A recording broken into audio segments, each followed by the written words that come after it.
औज़ुबिल्लाहिमिनश्शैतानिर्रजीम बिस्मिल्लाहिर्रहमानिर्रहीम। अस्सलाम वालेकुम मोहतरम नाज़रीन, उम्मीद करती हूँ आप सब खैरियत से होंगे। Welcome to Maria Islamic world. शौहर के ज़िम्मे बीवी के 10 हकूक़। हर शौहर को ये हकूक़ ज़रूर मालूम होने चाहिए। बीवी के ऐसे 10 हकूक़ जिनको पूरा करना शौहर की हर हाल में ज़िम्मेदारी है। अगर शौहर ये ज़िम्मेदारी पूरी ना करे तो वो 10 हकूक़ कौन से हैं, जानने के लिए वीडियो को मुकम्मल ज़रूर देखिएगा। नाज़रीन, जान लीजिए कि खुशहाल घर की ज़ामन सिर्फ औरत ही है।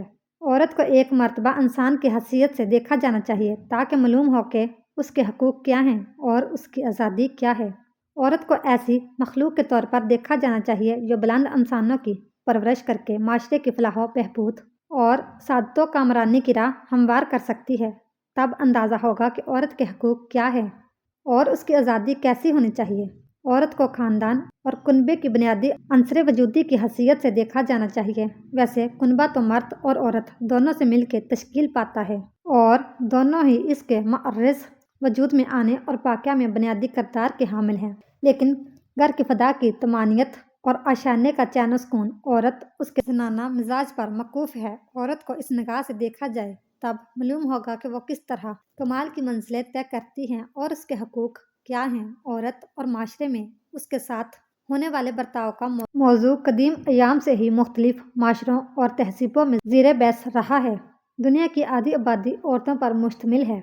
दुनिया में इंसानी ज़िंदगी का दरमदार जितना मर्दों पर है उतना औरतों पर भी है, जबकि फितरी तौर पर औरतें खलकत के इंतहाई अहम अमूर संभाल रही हैं। खलकत के बुनियादी अमूर जैसे अमल पैदाइश और तरबियत औलाद औरतों के हाथ में है। मालूम हुआ कि औरतों का मसला बहुत ही अहमियत का हामिल है। कदीम ज़माने से ही माशरों में मुफक्रीन की सतह पर इसी तरह मुख्तलिफ कौमों की रसूमों रवायात और अदात अतवार में इसी पर तवज्जो दी जाती रही है।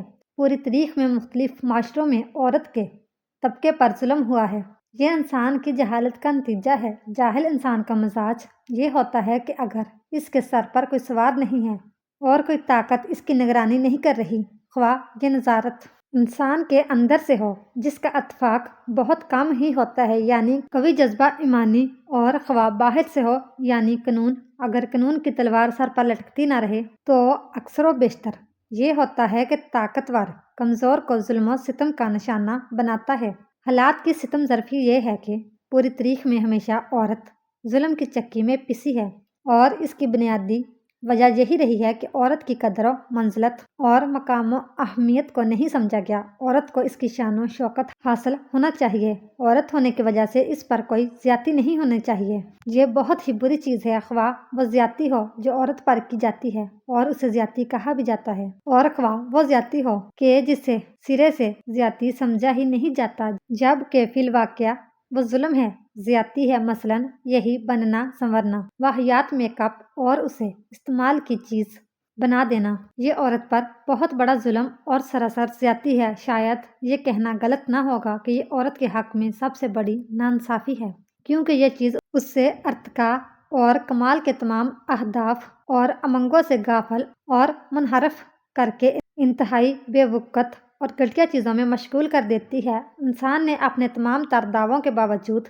अपनी तमाम तर परखलूस और हमदर्दाना मसाई के बावजूद, औरत के सिलसिले में अंजाम दिए जाने वाले इल्मी और सकाफ़ती कामों के बावजूद हनूज़ दोनों सनफ़ों बिलखसूस सनफ़ नाज़क के बारे में कोई सही रास्ता मुंतखब और तय करने में कामयाबी हासिल नहीं की। दूसरे लफ्ज़ों में ज़्यादा रवी, गजरवी और गलत नताइज निकालने और फिर इसी बिना पर ज़्यादती, नाइंसाफ़ी, ज़हनी अमराज, ख़ानदान से मुतल्लिक़ मसाइल, दोनों सिनफ़ों के रवाबत और मेल मिलाप से मुतल्लिक़ मुश्किलात आज भी इंसानी माशरे में लाइन हल बाकी हैं। यानी जिस इंसान ने मादी शोबों में, फल्कियात के मैदान में, समुद्रों की गहराइयों में उतर कर बेशुमार दरियाफ्तें की और जो नफ्सियात की मोशगाफ़ी और समाजी माशी अमूर में बरीक बीनी का दम बरता है और हकीकत में भी बहुत से मैदानों में उसने तरक्की की है, उस औरत के मसले में नाकाम रहा है। दूसरा शख्स ही गलत है।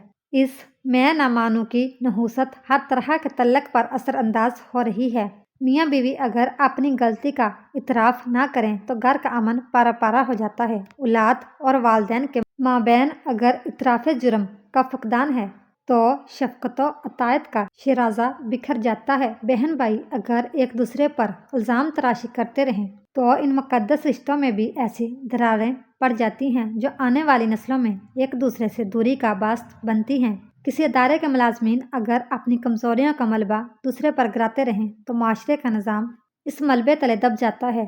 लिहाजा हम में से हर एक को चाहिए कि वह अपने अंदर मौजूद इस बुरी खसलत की गहराई तक पहुँचे और उसको जड़ से उखाड़ फेंके। कुरान मजीद में अल्लाह ताला मर्दों को मुखातब करके फरमाते हैं कि औरतों के साथ भले तरीके से ज़िंदगी बसर करो, उम्दा तरीके से ज़िंदगी बसर करो। हिज्जतुल विदा के मौके पर नबी करीम सल्लल्लाहु अलैहि वसल्लम ने खुतबा देते हुए फरमाया, याद रखो कि तुम पर तुम्हारी बीवियों के कुछ हकूक़ हैं और तुम्हारे कुछ हकूक़ उन पर हैं। वो तुम्हारे पास कैदियों की तरह, यानी एक औरत जब अपने घर बार को, अपने वालिदैन को, अपने रिश्तेदारों को छोड़कर शादी के बाद शोहर के घर में आ जाती है तो एक तरह से शोहर की जिम्मेदारी में होती है। शोहर को ये तालीम दी गई कि वो इसके साथ एहसान का मामला करे और उसमें सबसे पहली जिम्मेदारी जो शोहर पर आती है वो ये है कि बीवी पर खर्च करे, बीवी के नानो नफके का जिम्मेदार हो। अल्लाह ताला ने मर्द को कवाम बनाया और उसकी बुनियादी वजह भी ये बताई कि वह बीवी पर खर्च करता है। कुरान पाक में सूरत अल-निसा में अल्लाह ताला फरमाते हैं कि मर्द औरतों पर कवाम हैं, यानी उनके जिम्मेदार हैं, इसलिए कि अल्लाह ने बाज़ को बाज़ पर फजीलत दी और इस वजह से कि वो अपने मालों में से खर्च करते हैं। हदीस में आता है, हज़रत मुआविया रज़ियल्लाहु तआला अन्हा कहते हैं कि मैंने अर्ज़ किया, या रसूलल्लाह सल्लल्लाहु अलैहि वसल्लम, हम पर अपनी बीवियों का क्या हक बनता है?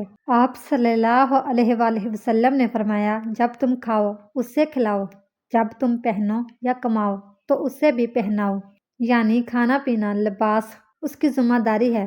फिर इसी तरह अब्दुल्ला बिन उमर रज़ियल्लाहु तआला अन्हा कहते हैं कि रसूलुल्लाह सल्लल्लाहु अलैहि वसल्लम ने फरमाया, आदमी को हलाक करने के लिए इतना ही गुनाह काफ़ी है कि जिसका खर्च इसके ज़िम्मे है उसे खर्च ना दे, यानी उसके बारे में मर्द से पूछ भी होगी और ये उसके लिए नुकसानदा है अगर वो अपनी जिम्मेदारी को पूरा नहीं करता। एक हदीस में आता है, हज़रत माज़ रज़ियल्लाहु तआला अन्हा से रवायत है कि रसूलुल्लाह सल्लल्लाहु अलैहि वसल्लम ने फरमाया, मुझे वसीयत की कि अपनी इस्तात के मुताबिक अपने अहलो याल पर खर्च करो, यानी जितना तुम कर सकते हो। ज़ाहिर है जिसके पास ज़्यादा होगा वो ज़्यादा देगा और जिसके पास कम है वो कम देगा। हज़रत आयशा सिद्दीक़ा रज़ियल्लाहु तआला अन्हा कहती हैं कि नबी करीम सल्लल्लाहु अलैहि वसल्लम ने फरमाया, तुम में से बेहतरीन शख्स वो है जो अपने अहलो याल के लिए सबसे अच्छा हो और मैं तुम में सबसे ज़्यादा अपने अहलो याल के लिए अच्छा हूँ। यानी एक इंसान के अखलाक का मेयार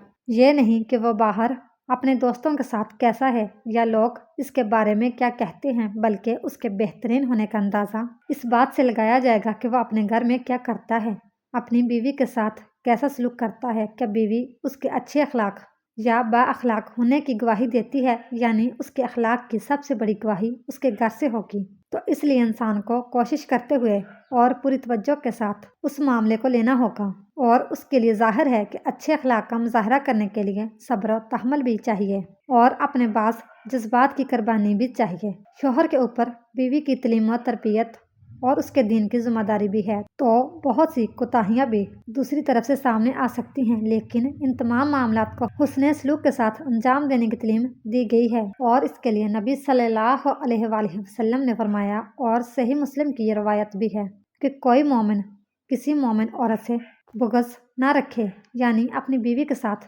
बुग़्ज़ ना रखे।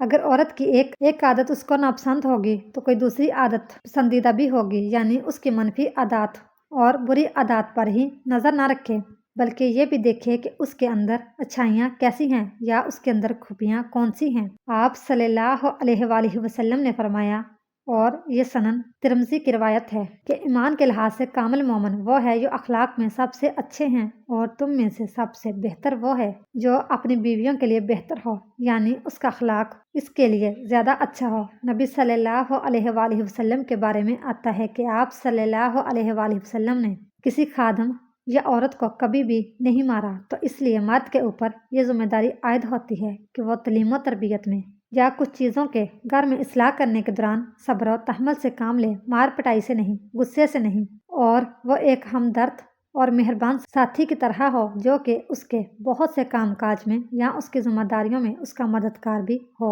حضرت اسود سے روایت ہے کہ انہوں نے حضرت عائشہ رضی اللہ تعالیٰ عنہا سے پوچھا کہ نبی صلی اللہ علیہ وآلہ وسلم گھر میں کیا کیا کرتے تھے، تو آپ رضی اللہ تعالیٰ عنہا نے بتایا کہ وہ گھر کے کام کاج میں مدد کیا کرتے تھے، اپنا کپڑا خود سی لیتے تھے، کبھی جھاڑو بھی لگا دیتے تھے، یعنی کہ گھر کے کام میں بھی بیوی کی مدد کر دیا کرتے تھے۔ اس کا یہ مطلب نہیں کہ ازواج مطہرات کچھ کیا نہیں کرتی تھی، بلکہ آپس میں محبت ظاہر کرنے کے لیے ایک تعلق بنانے کا ایک بہترین طریقہ یہی ہے کہ جب کوئی شخص اکیلا کسی کام میں لگا ہوا ہو تو دوسرا شخص اس کی مدد کرے، اور نبی صلی اللہ علیہ وآلہ وسلم نے اس کی بہترین مثال قائم کی ہے۔ نبی صلی اللہ علیہ وآلہ وسلم نے فرمایا، ہر وہ بھلا کام جو تم اپنے گھر والوں کے ساتھ کرو وہ ان پر صدقہ ہے، یعنی بیوی کے کام کاج میں جو بھی مدد ہے وہ ایک طرح سے ثواب کا کام ہے، جیسے کہ نبی صلی اللہ علیہ وآلہ وسلم اپنے گھر والوں کی خدمت میں ہوتے تھے، لیکن جب نماز کا وقت آتا تھا تو سب کچھ چھوڑ کر نماز کے لیے چلے جاتے تھے۔ پھر اسی طرح آپ صلی اللہ علیہ وآلہ وسلم نے ایک موقع پر فرمایا، جب آدمی اپنی بیوی کو پانی پلاتا ہے تو اسے اجر دیا جاتا ہے۔ ارباز بن ساریہ کہتے ہیں کہ جب میں نے یہ حدیث سنی تو میں اٹھا اور اٹھ کر اپنی بیوی کو پانی پلایا، اور پھر اس سے بھی یہ حدیث سنائی کہ نبی صلی اللہ علیہ وآلہ وسلم نے یہ بات بتائی ہے، تو کیسی خوبصورت تعلیم تھی کہ جس سے ان خوبصورت رشتوں میں آپس میں محبت اور پیار پیدا ہوتا ہے۔ اسی طرح آپ صلی اللہ علیہ وآلہ وسلم کو جب گھر میں کھانا پیش کیا جاتا تھا تو اس میں عیب نہیں نکالتے تھے، اگر پسند ہوتا تو کھا لیتے ورنہ چھوڑ دیتے تھے۔ آج ہم دیکھیں کہ کتنے ہی گھرانے ایسے ہیں جن میں لڑائی جھگڑا کھانے کی میز سے ہی شروع ہوتا ہے اور چھوٹی چھوٹی باتوں پر ایک دوسرے کے ساتھ بدسلوکی کی جاتی ہے۔ پھر اسی طرح یہ ہے کہ نبی صلی اللہ علیہ وآلہ وسلم اپنی بیویوں کی جائز فرمائشیں بھی پوری کر دیا کرتے تھے۔ حضرت عائشہ صدیقہ رضی اللہ تعالیٰ عنہا کے بارے میں آتا ہے کہ جب بھی وہ آپ صلی اللہ علیہ وآلہ وسلم سے کسی چیز کی فرمائش کرتی، کچھ مانگتی، کچھ ضرورت ہوتی یا کسی چیز میں ان کی خواہش ہوتی تو وہ اس کو پورا کر دیتے۔ پھر اسی طرح مشکلات میں آپ صلی اللہ علیہ وآلہ وسلم مشکلات میں ان کا ساتھ دیا کرتے تھے، جیسے ایک سفر میں حضرت عائشہ رضی اللہ تعالیٰ عنہا کا ہار کھو گیا تو آپ صلی اللہ علیہ وآلہ وسلم نے ان کو کوئی ڈانٹ ڈپٹ نہیں کی، بلکہ اس کی تلاش کے لیے سارے قافلے کو روک لیا اور سب لوگ آپ کے ساتھ وہاں رکے رہے اس طرح جب کہ آپ رضی اللہ تعالیٰ عنہ کا ہار تلاش ہو رہا تھا۔ پھر اسی طرح یہ ہے کہ بعض اوقات میاں بیوی کے درمیان کوئی ناراضگی بھی ہو جاتی ہے، کوئی غلط فہمی بھی ہو جاتی ہے، تو حضرت عائشہ کہتی ہیں کہ رسول اللہ صلی اللہ علیہ وآلہ وسلم نے مجھ سے فرمایا، جب تم مجھ سے راضی ہوتی ہو تب بھی مجھے پتہ چل جاتا ہے، اور جب تم ناراض ہوتی ہو تب بھی مجھے پتہ چل جاتا ہے۔ تو وہ کہتی ہیں کہ آپ کو کیسے پتہ چلتا ہے؟ تو آپ صلی اللہ علیہ وآلہ وسلم نے فرمایا کہ جب تم مجھ سے راضی ہوتی ہو تو مجھ سے یوں بات کرتی ہو کہ محمد کے رب کی قسم، اور جب ناراض ہوتی ہو تو یوں کہتی ہو کہ ابراہیم کے رب کی قسم۔ تو کہتی ہیں کہ اے اللہ کے رسول، میں صرف آپ کا نام لینا چھوڑتی ہوں، میرے دل سے آپ کی محبت نہیں جاتی۔ تو اس سے آپ اندازہ کر سکتے ہیں کہ نبی صلی اللہ علیہ وآلہ وسلم کا اپنے ازواج کے ساتھ کیسا تعلق تھا اور ان کی آپ صلی اللہ علیہ وآلہ وسلم کے ساتھ کیسی محبت تھی۔ پھر ایک چیز یہ بھی ہے کہ بیوی کے والدین کو شکایت نہیں لگانی چاہیے، اور اگر بیوی سے کوئی ناچاکی ہے یا کوئی ناراضگی ہے یا کسی چیز میں کوئی کمی محسوس ہوتی ہے تو حضرت عمر فاروق رضی اللہ تعالیٰ عنہ کہتے ہیں کہ ایک دن میں کچھ سوچ رہا تھا کہ میری بیوی نے مجھ سے کہا، بہتر ہے کہ اگر تم اس معاملے کو فلاں فلاں کی طرح کرو۔ میں نے کہا، تمہارا اس میں کیا معاملہ، اس میں کیا کام معاملہ مجھ سے متعلق ہے، تم کیوں اس میں دخل دے رہی ہو؟ تو انہوں نے کہا، اے خطاب کے بیٹے، تمہارے اس طرز عمل پر مجھے حیرت ہے، تم اپنی باتوں کا جواب بھی برداشت نہیں کر سکتے۔ تمہاری بیٹی حفصہ تو رسول اللہ صلی اللہ علیہ وآلہ وسلم کو بھی جواب دے دیتی ہے۔ ایک دن تو اس نے آپ صلی اللہ علیہ وآلہ وسلم کو غصہ بھی دلایا تھا۔